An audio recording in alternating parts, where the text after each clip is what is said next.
আমি আশা করব বাংলা ভাষা একদিন আরো অনেক উপরে উঠবে এবং বিশ্বের একটি অনন্য ভাষা হিসেবে স্বীকৃতি পাবে। আমরা জানি যে এটি ষষ্ঠ সবথেকে বেশি বলা ভাষা আমাদের এই পৃথিবীতে।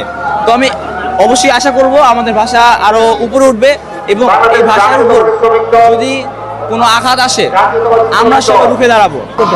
21শে ফেব্রুয়ারি আন্তর্জাতিক দিবস এটি আমরা স্মরণ করতে পারি।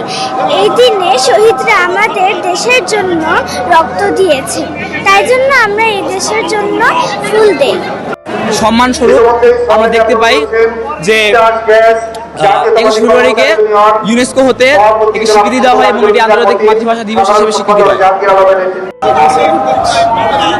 ফুল দিয়েছিস তুই? হ্যাঁ, 21শে ফেব্রুয়ারি আন্তর্জাতিক মাতৃভাষা দিবস সম্পর্কে তুমি কতটুকু বলতে পারো?